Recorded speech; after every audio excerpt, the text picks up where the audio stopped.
नमस्कार बंधु माने मार्च मास को स्वागत। अनेक समय जेतेबेले आमर प्रार्थना उत्तरहीन लगे आमे चिंता करने को लगी था ईश्वर सतरे शुणुछंती कि नहीं। बाइबल रे प्रथम जोहन 5:14 कहे, पुणी आंभे माने जेबे ताहांक इच्छानुसारे कौनसी प्रार्थना करू तेबे से आंभमानंकर सेही प्रार्थना शुणंती। ताहांक छामुरे आंभमानंकर एही साहस अछि। बंधु माने ईश्वर सर्वदा प्रार्थना शुणंती जहा तांक इच्छा अनुजाई। आम प्रार्थना केबे भी अणदेखा कि व्यर्थ हुए नहीं। सेगुड़िक ईश्वरंक द्वारा प्रेम रे व्यवहृत हुअंती। आम जीवन रे तांकर योजना गुड़िक पूरण करिबा पई।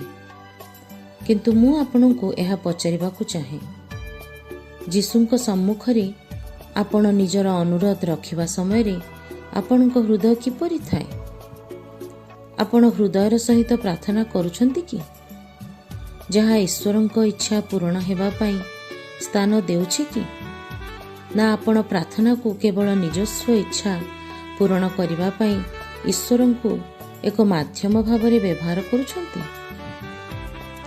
केवल निजर इच्छा पूर्ण करिबा पई प्रार्थना करिबा एहा दर्शाउछि जे आमे आमर सीमित दृष्टिकोण उपरे निर्भर करुछु।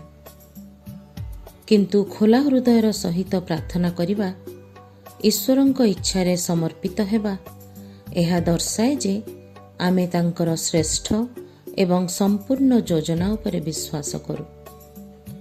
ईश्वरंक निकटरे आमर समस्त अनुरोध जणाइबा परे आसंतु आमे मध्य प्रार्थना करिबा, प्रभु जीशु मो जीवन रे तुमर इच्छा पूर्ण हेउ।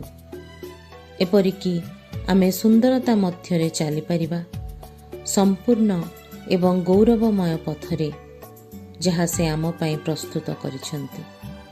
आम जीवन रे तांकर महत्तर उद्देश्य पूर्ण करिबा पाई। आगामी मासटी आपणक पाई सुंदर एवं आशीर्वादमय हेउ।